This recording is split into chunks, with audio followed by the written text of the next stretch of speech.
Allez, bonjour à tous, j'espère que vous allez bien. Aujourd'hui, revue de marché avec un BTC qui pump et qui consolide au niveau des 80 000 dollars. Beaucoup sont dans le déni, d'autres auraient aimé acheter plus bas et se posent la question si c'est trop tard. Certains se posent la question est-ce que ça peut aller plus haut ou pas. On va voir tout ça en détail, mais en tout cas, beaucoup sont à contre-courant, j'ai l'impression, sur ce mouvement haussier. Donc ça va être le sujet du jour. On parlera bien sûr d'Ether, du marché US qui retrace, et ici de 3 altcoins que vous m'avez demandé d'analyser, Monero, ADA et Dogecoin. Avant que je commence, je vous rappelle les 4 ans de la chaîne, donc il y a l'offre en cours, 300 € offerts sur le mentorat Devenir Trader, offre que vous pouvez activer en cliquant sur le premier lien en description. Et en dehors des 4 ans de la chaîne, posez-vous surtout les bonnes questions. Est-ce que vous êtes prêts pour la suite? Au cas où on a un retracement, qu'on retourne chercher les 100 000 $, qu'on a un bull market, admettons, est-ce que vous savez comment vous y prendre, trader une tendance haussière, prendre ses profits, bien rentrer au bon moment, surfer sur ce genre de tendance? Est-ce que vous savez tout simplement profiter de ce genre de phase de marché? Si la réponse est non, tout ça je vous l'enseigne à l'intérieur du mentorat Devenir Trader, que ça soit du trading court, moyen, long terme, rentrer au bon moment, prendre ses profits au bon moment, avoir une stratégie de trading. Je te partage ma méthode, ma manière de fonctionner, qui marche depuis maintenant des années, et tu vas être totalement autonome. Tu pourras même toi créer ta propre stratégie. Bien sûr, je t'enseigne pas juste ma méthode, je t'enseigne oui ma méthode, mais aussi comment toi créer ta propre méthode, que ce soit sur l'analyse technique, le money management, la psychologie, et j'en passe. T'as ici 15 modules, plus de 30 heures de vidéos, l'accompagnement, le coaching personnalisé, le groupe privé, les lives, et j'en passe. Un mentorat qui va te permettre de passer à la vitesse supérieure et de devenir un trader rentable. Si tu veux nous rejoindre, je t'invite à cliquer sur le premier lien en description. Allez, on va commencer ici sur le BTC qui est en train de consolider pas loin des 80 000 $. On a eu une bonne poussée aujourd'hui. D'ailleurs, la clôture d'hier, elle est bullish, vu qu'on a eu le pullback au niveau de notre ligne de coup. Et moi, j'ai toujours le même biais. Pour le moment, nous sommes toujours dans une tendance qui est haussière. On fait des creux et des sommets de plus en plus haut. Et beaucoup sont dans le déni. Je le vois, que ça soit sur des commentaires YouTube que je peux avoir, des messages sur Discord. On me dit que non, ça c'est pas une structure en W, qu'on a laissé des creux qui doivent être absolument retester ou au moins chasser la liquidité. Beaucoup ici n'acceptent pas le mouvement qu'on a en cours, et ça me fait penser un peu à 2023 en vrai. 2023, on avait cette structure en W, on a pump, et beaucoup s'attendaient à plus bas. Et quelque chose de très important, on entend souvent oui, on peut pas poser un bottom avec des creux qui n'ont jamais été retestés. Il y aura toujours des creux qui seront jamais retestés. C'est quelque chose qui se fait assez souvent sur des bottoms. Si je prends par exemple le bottom de 2023, regardez, là on a un creux, on n'est pas reparti en V-bottom avec une prise de liquidité. Là, il y a des lows ici, comme certains l'appellent, des niveaux qui n'ont jamais été retestés. On le voit bien, ce creux-là n'est pas venu chercher le plus bas de cette mèche. Ici, on a une mèche basse également. Il y a de la liquidité, pourtant le marché a posé un bottom et est parti en ligne droite. C'est pas parce que on a un bottom sans avoir chassé les creux. Vous voyez ici un creux, là il y a de la liquidité. Alors oui, certains vont dire on a été la chercher plus tard, c'est sûr, mais entre temps on a fait quand même une bonne performance. Donc attention à ce qu'on vous vend sur internet en vous disant oui, tous les creux doivent être chassés, la smart money doit prendre la liquidité en permanence dans les deux sens. Attention là-dessus, on peut clairement poser un bottom sans avoir une prise de liquidité. Ça c'est quelque chose que je sais pas, certains sont mis en tête sur les dernières années. On peut très bien poser un bottom ici. Maintenant, certains me disent c'est pas une structure en W, c'est une structure en W, que ça soit en close line ici, donc sans prendre les mèches ou en prenant également les mèches, on a une pattern de retournement. Maintenant, je suis pas là à dire oui, ça y est, c'est parti, c'est le bull market. Ce qui est sûr, c'est pour le moment, on a un break concret des 74-75 000 $, ok, et on est dans une tendance haussière. Donc il y en a qui se disent oui, mais on n'est pas sur un bottom, donc ça, chacun a ses convictions. Moi, mon but, c'est pas d'anticiper. Vous savez comment je fonctionnais avant comme ça. C'est-à-dire, je me disais, est-ce qu'on a bottom? Tiens, je le sens pas. Ça ne marche pas, ok? Ça ne marche pas. Vous avez une chance sur deux, sauf que à faire une chance sur deux à chaque fois sur le long terme, c'est pas quelque chose d'intéressant. Moi, mon but, c'est quand ça break, je pars toujours du principe que ça casse. Et j'adapte ensuite mon curseur d'exposition en fonction de comment le marché réagit. Si on casse et on réintègre, pas de souci. Je rentre, je ressors, j'adapte mon curseur d'exposition, tout simplement. Mais surtout quand on a ici des retracements aussi importants et qu'on a une cassure avec autant de personnes dans le déni, avec un sentiment autant négatif, pour moi il y a encore plus de chances de casser. Et maintenant, si vous voulez vous positionner à 65 000 $ et vous ne l'avez pas fait, et certains se demandent la question, se posent la question, est-ce que c'est intéressant de se positionner à 80 000 $? En fait, déjà la première question c'est pourquoi vous ne vous êtes pas positionné ici si c'était votre plan De base, le plan c'est sacré, on doit toujours le respecter. Maintenant, certains vont FOMO, certains vont, je sais, vous sentez concerné certains, ça a pump, ok, vous dites, ah mince, c'est un peu trop tard pour acheter, est-ce que j'achète maintenant? Non, j'attends, ça va retracer. Et peut-être ça va pas retracer, ça va pas retracer, et vous allez rentrer au final à 100 000 $, quand ça sera tout simplement un potentiel top. Votre but, si vous raisonnez comme ça, et si vous l'avez déjà fait dans le passé, hein, ça arrive souvent que on a une cassure, par exemple, là, 35 000 $, on se dit, ah, je voulais me positionner à 25 000, mais 35 000, c'est un peu haut, j'attends. Ça monte, ça monte, ça monte, ça monte, ça monte. Ah non, ici on a fait un nouvel attache, allez, je me positionne, je voulais plus bas, mais au final, j'ai pas mon retracement, je me positionne là. Et au final, on range, et tu te fais liquider, tu te fais sortir, bref, et au final, t'as un top de marché. Ça, c'est parce que tu n'as pas de plan, tu n'es pas préparé, ok? Tu dois en permanence te préparer, savoir où tu vas interagir sur ta charte. Que tu sois acheteur, que tu sois vendeur. Si là, tu es déjà positionné, félicitations, t'as acheté le point bas, super. Où est-ce que tu souhaites vendre? Même si c'est plus tard, même si c'est dans 2-3 ans, tu dois avoir un plan. Tu dois savoir où est-ce que tu vas agir sur ta charte. Que ça soit en tant qu'acheteur, que ça soit en tant que vendeur. Si t'es un futur acheteur, tu dois savoir où tu vas acheter et pour combien. Si t'es acheteur actuellement, t'es déjà en position et t'es un futur vendeur, tu dois savoir où est-ce que tu vas sortir et pour combien. Si tu n'as pas fait ça, eh ben, c'est tes émotions qui vont prendre le contrôle, comme je pense beaucoup quand on a comme ça des cassures de range, des bottoms, et de toute façon, c'est toujours comme ça. À chaque fois qu'on a un bottom ou un top, il y en a beaucoup qui sont dans le déni. Ici, quand je parlais de retournement de marché, qu'on est passé sous les 106 000 $, il y en a qui me disaient non, on va repartir, etc. Au final, c'est peut-être des gens qui ont pris leurs profits, qui ont vendu surtout à perte, qu'on a bien retracé. Souvent, quand on a des bottoms ou des tops, il y a toujours des personnes dans le déni, et c'est le carburant pour plus tard, j'ai envie de dire. Donc voilà, de mon côté, BTC, toujours dans une tendance ici haussière, pas mal de volatilité. Bon, on a eu vendredi, samedi, dimanche avec une faible volate, pas surprenant vu que c'était ici, c'était le week-end. Lundi, retour ici de la volatilité, cassure, on pull back le tunnel 15 minutes et on repart. Donc on est revenu chercher ici le tunnel 15 minutes, point pivot daily. Ça c'est le trade que j'aurais dû prendre et je pourrais vous dire, j'ai pris ce trade, super, GTP, risk reward de 3 points parce que là j'ai un setup qui s'est exécuté, mais en toute transparence avec vous, ça m'arrive très très rarement, mais j'ai merdé sur mon exchange, je ne me suis pas fait exécuter et j'ai le trade qui est parti sans moi. Voilà, ça m'arrive très rarement de rater une entrée comme ça parce que c'est une erreur de ma part. Je vais pas rentrer dans les détails, mais c'est clairement une erreur de ma part. Pas le marché n'a pas pullback ou quoi que ce soit, c'est moi. J'ai mal géré mon entrée et le marché est parti sans moi. Voilà. Sinon j'avais tout mon setup, hein, tout qui s'était bien passé, pullback, ouverture de la session US, je voulais pas rentrer avant, hein, j'aurais pu mais je voulais pas rentrer avant. Ouverture ici 15h30, pullback point pivot daily, tunnel 15 minutes, réaction acheteuse. Ici mèche basse avec un ravalement haussier. Tout pour rentrer en position, mais j'ai mal géré mon entrée, c'est de ma faute, c'est une erreur de ma part, ça m'arrive comme je l'ai dit très rarement, une fois tous les 6 mois et encore, mais voilà, Alex arrive sur ce trade qui est parti directement, en plus dans mon sens, pour aller chercher le point pivot weekly. Ah, ça m'arrive moi aussi de faire des erreurs, c'est comme ça, même si j'en fais pas autant que j'en faisais au tout début, j'en fais même très très rarement, mais ça peut m'arriver une fois de temps en temps, et ben c'est comme ça nous rappelle que même après des années d'expérience, on peut mal gérer son exécution, parce que on a fait des petites erreurs dans calcul de taille de position, ça peut être ça peut être dans l'exécution, ça peut être sur l'exchange en question à vouloir aller trop vite, voilà, ça arrive à tout le monde, et non, du coup je ne me suis pas fait exécuter ce trade là, j'aurais pu vous dire voilà, j'ai pris mon trade 3 pour 1, super, c'est passé, absolument pas, donc c'est comme ça, c'est la leçon du jour, et ben des trades, il y en aura d'autres, c'est comme ça, si c'est pas lui que je prends, j'en prendrai tout simplement un autre, j'aurais pu ne pas être devant les écrans, c'est assez rare quand même en semaine à l'ouverture du marché US que je ne suis pas devant les écrans, mais ça aurait pu être le cas.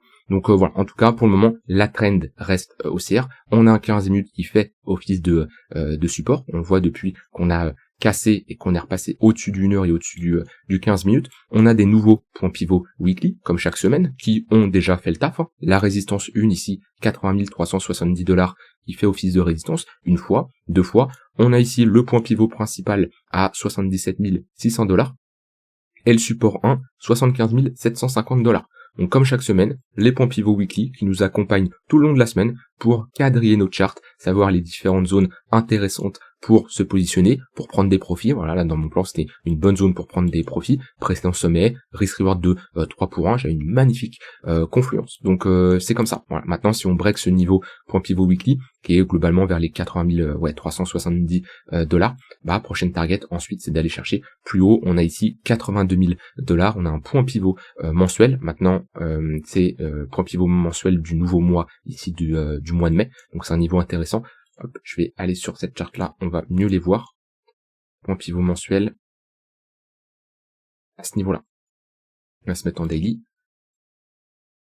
Voilà, résistance 1, 82 000 dollars en confluence avec le haut de notre tunnel daily. On a le tunnel 3 jours également. On est dans une grosse zone ici quand même sur du long terme. Donc si on casse pour moi cette zone là, la prochaine target, elle est ici. Maintenant, la grosse zone de résistance, pour moi, ça change pas. C'est les 86 000 dollars. Je pense que le marché peut aller pousser jusqu'à cette zone. Et après, ça me surprendrait pas d'avoir une correction ou de rentrer dans un range. Parce que pour le moment, nous sommes en tendance haussière depuis le 1er avril. On est sur un plus de 22% sans avoir de grosses corrections, sans avoir de range même qui s'est installé, par un petit ici qui a quand même duré une semaine à peu près, un peu plus d'une semaine, une dizaine de jours, et là on est en train de le casser à la hausse. Donc c'est plutôt pas mal pour le moment, toujours bullish sur le BTC, alors je vais pas dire sur les cryptos, parce que beaucoup d'altcoins n'ont pas encore posé de bottom, on en a parlé hier, mais en tout cas si BTC regagne des couleurs, on pourrait avoir des altcoins qui posent des bottoms.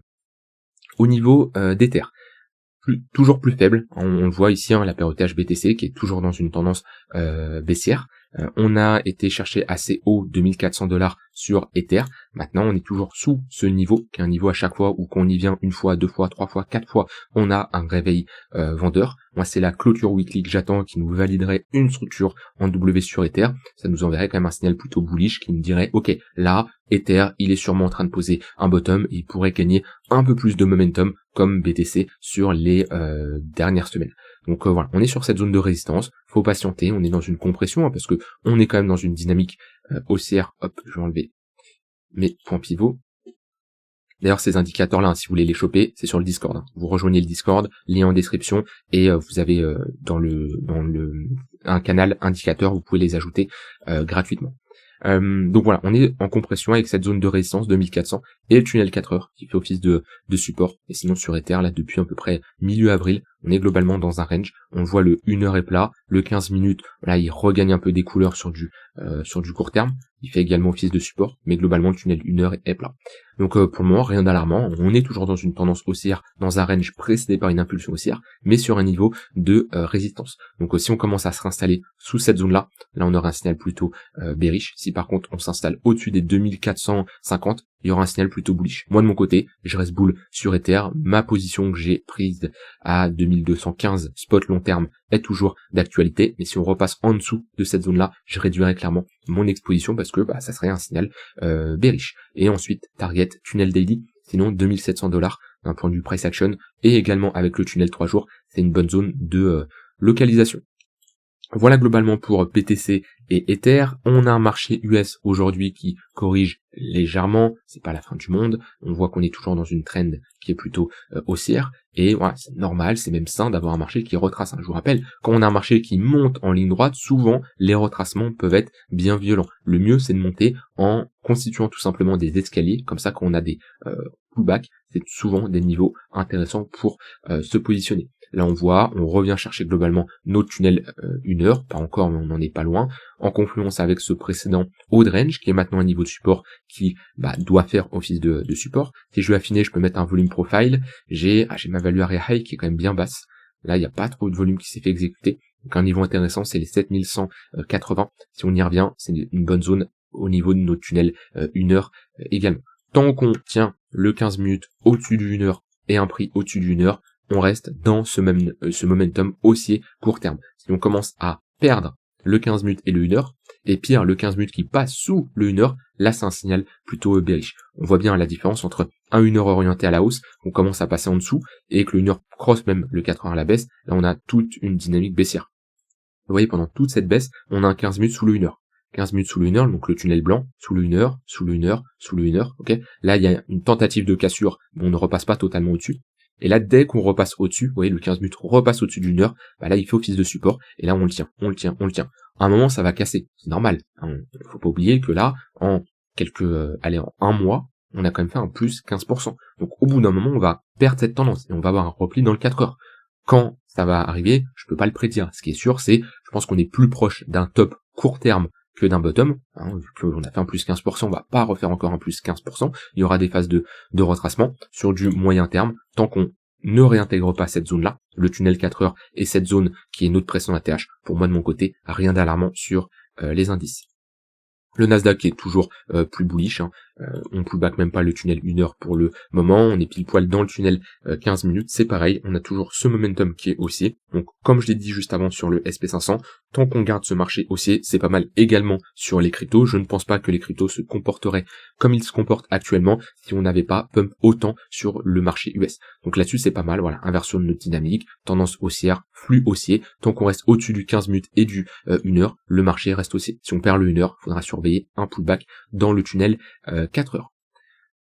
Au niveau des altcoins, qu'est-ce que j'ai envie de vous dire, c'est plutôt mou, hein. Toujours une hausse ici de la Bitcoin dominance, pas surprenant qu'on a break le tunnel daily et je vous en avais parlé en weekly, qu'on cassait ce niveau à la hausse. C'est pour ça que depuis maintenant très longtemps, je me suis désexposé au niveau des altcoins que j'avais, tout simplement quand j'ai vu que on n'arrivait pas à repartir sur cette Bitcoin dominance, et au vu du top qu'on a mis sur le BTC, je voulais pas être exposé fortement en altcoin, et pour moi j'ai bien fait, c'est BTC le leader, et il y a très peu d'altcoins qui surperforment le BTC. On peut voir ça ici, si on compare toutes les altcoins face au BTC sur du H4, ils sont tous en tendance baissière. Tout ce côté-là, tendance baissière, là on a quoi? Dodge qui sort un peu du lot, tout le reste c'est en tendance baissière, là tout ça c'est en tendance baissière, ici même Hype c'est en tendance baissière, Monero ça va, c'est correct, c'est un range, une petite tendance haussière, Zeg c'est pas mal, Ondo c'est correct, mais tout le reste c'est dans une tendance qui est baissière. Donc j'ai juste envie de vous dire que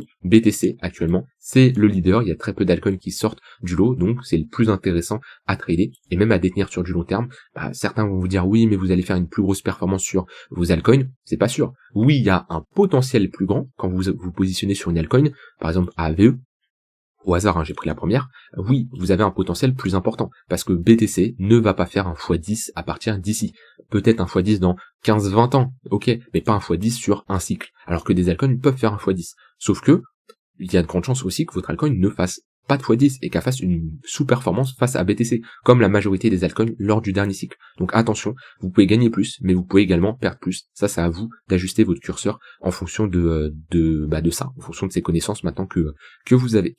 Allez, au niveau des altcoins, Monero. Monero, c'est plutôt pas mal pour la simple et bonne raison que on a validé ici une structure en W, on a quand même bien retracé suite à cette baisse. En plus, on est sur une baisse en V-top, donc souvent c'est retesté. On revient chercher notre zone de rechargement, ok.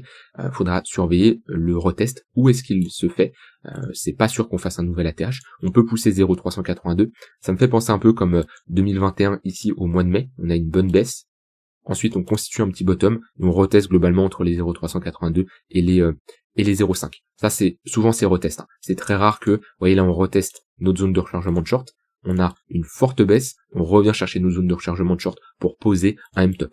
Là, on a une forte baisse, vendeur plus agressif, on reteste uniquement le premier arrêt et ensuite on baisse également. Là, faudra surveiller. On peut revenir chercher les 0,382. Après, faudra voir si on a des acheteurs qui poussent ou des vendeurs qui se manifestent. Maintenant, on sort de ce range par le haut. Si je mets des moyennes mobiles, je vais juste voir le tunnel daily. C'est parfait. Hein. Tunnel daily, voilà. Là, on a un break concret. Hein. Quand je vous dis on passe sous le tunnel daily, attendez qu'on repasse au-dessus. On était en compression entre tunnel 3 jours, tunnel daily, cassure du daily à la hausse, pullback à l'intérieur. Pour le moment, il n'y a pas de quoi paniquer. On peut paniquer si on commence à repasser sous les 365 $, 360, parce qu'on repasserait sous le tunnel daily et on réintégrerait ce range-là. Pour le moment, on peut partir du principe qu'on a break. C'est pas on peut partir, c'est on a break selon moi. Et voilà, tunnel 1 heure qui fait office de support. Faut viser des targets maintenant plus hautes. Et pour ceux qui trade sur de l'intraday ou du swing, c'est le genre d'actif intéressant pour faire de la continuation de tendance. Ensuite, j'ai une analyse ici d'ADA. ADA, c'est c'est des cryptos qui sont morts, qui ne font pas grand chose. Il y a eu quand même un petit pump en 2024, 2025. On peut pas négliger. On peut dire que ADA a eu quand même un petit bull market x4. Quand on compare à la majorité des autres altcoins, beaucoup d'altcoins n'ont pas eu cette performance. Maintenant, on est venu retest ce niveau-là. des 0,382. Si j'essaye d'être le plus précis possible ici, je sais même pas si on l'a touché au dollar près, mais ça serait pas impossible. Hop, je prends le plus bas ici. Hop, on a touché les 0,382, vous voyez, au dollar près, le premier arrêt, et on a eu directement réaction vendeuse, M-top, et depuis dynamique baissière jusqu'à revenir chercher cette zone des 25 centimes de dollars. C'est un bon niveau de support. Alors, on le voit bien ici, un niveau qui doit absolument tenir, parce que si on s'installe en dessous de cette zone-là, on reviendra globalement chercher cette zone d'accumulation. Là, on a une zone d'accumulation, on le voit bien, structure en W, cassure de ce gros range à la hausse. Si on perd ce niveau-là, à la prochaine target, c'est les 10 centimes de dollars. Ce qui ferait à partir de maintenant encore une bonne baisse. Et on voit, pareil, les altcoins sont faibles. Comparé au BTC où on a posé un bottom, on a cassé notre tunnel 4 heures, notre tunnel 1 heure, on est dans le tunnel daily, on voit que ADA n'est même pas dans son tunnel daily. Et on en est loin. C'est pas comme si on était à quelques dollars. On est quand même à 40% de son tunnel daily. Donc les altcoins c'est mou, et c'est pour ça que ça ne me donne pas envie de me positionner. Si par contre on commence à break le tunnel daily, valider une structure en W, comme on a pu faire à ce niveau-là, là, ok, le signal sera intéressant, pas un signal intéressant pour non plus faire un x20, mais avoir un retracement. Pour le moment, c'est pas le cas du tout, donc vaut mieux patienter. Et ensuite, Dogecoin. Dogecoin c'est pas mal, pourquoi? Parce que ça suit un peu ce que fait le BTC, c'est même Dogecoin qui a pump avant le BTC, il me semble. Là on a eu un pump, c'était quoi, le 29 avril. Le 29 avril, le BTC il nous a fait quoi? Il était plutôt baissier. Donc Dogecoin c'est plutôt pas mal, c'est pas la première fois que Doge initie un mouvement avant le BTC, c'est quelque chose que j'ai déjà vu dans le passé, où Doge pose un bottom ou pump avant le BTC et BTC suit. Donc là on a en tout cas une structure en W qui est plutôt confirmée. Ça aurait été mieux de clôturer au-dessus de cette mèche là, mais bon c'est déjà plutôt pas mal. Si je mets ici un volume profile du début de notre range à la cassure à ce niveau-là, on voit qu'on est bien passé au-dessus de la value area high, qui d'un point de vue price action, c'est globalement les 10 centimes de dollars. Tant qu'on ne repasse pas sous les 10 centimes de dollars, on peut partir du principe que le bottom est confirmé sur Doge, à ce niveau-là, ok, et on peut targeter bien sûr des niveaux plus hauts, ça peut être des précédents sommets. Si on veut vraiment étendre ça sur du long terme, on peut mettre un premier arrêt à 17 centimes de dollars. Ça c'est les prochaines targets, si on a un retracement, c'est pas surprenant d'aller chercher cette zone-là. Vous voyez, quand on a validé cette structure en W, après on a fait un nouveau sommet. Je dis pas que ça y est, on va faire un nouveau sommet pump du siècle, mais déjà c'est pas impossible, on peut très bien faire ça, mais là en tout cas, on semble avoir constitué un bottom et on veut pousser. Bien entendu, comme tout trader professionnel, investisseur professionnel, on a une gestion de risque, on a une zone d'invalidation. Où est-ce qu'on invalide si le marché nous montre l'inverse de notre scénario? C'est sous cette zone-là, selon moi, sous les 10 centimes, cette bougie impulsive, value area high, le plus bas, ici, globalement. Si je mets des moyennes mobiles, on est sous le tunnel 4 heures, il y a tout qui nous montre que on ne doit pas passer sous cette zone-là. Et après, l'upside potentiel, ça c'est à vous de voir, c'est vous qui décidez de vos différentes targets. Souvent la validation, faut être assez strict, on peut avoir la même, après vos TP, c'est à vous de voir où est-ce que vous prenez vos profits, soit vous mettez des niveaux fixes, soit en fonction de comment le marché évolue. Si là on a un M-top, vous pouvez réduire votre exposition à partir de ce niveau-là, ça c'est bien sûr, vous êtes libre là-dessus, mais en tout cas, Dogecoin, c'est plutôt pas mal la charte qu'on a, et de toute façon je vous l'ai montré juste avant. C'est la seule altcoin là, elle est où? Doge ici, c'est la seule altcoin à globalement sortir un peu du lot face au BTC. C'est pas non plus la performance du siècle, mais on essaye en tout cas de poser un bottom. Voilà, on a fait tout le tour, en tout cas il y en a pas mal ici qui ne s'attendent pas à ce mouvement qu'on est en train de faire, donc là-dessus c'est plutôt bullish, En général on veut un pump avec un sentiment négatif, on verra par la suite ce qui se passe, et s'il faut changer d'avis parce qu'on réintègre, je serai le premier à changer d'avis. Je vous laisse avec ça, si vous voulez aller plus loin, vous former, développer votre stratégie et ne plus être perdu sur les marchés, je vous invite à cliquer sur le premier lien en description pour activer votre offre. Je vous dis à demain pour une prochaine vidéo. Bye bye.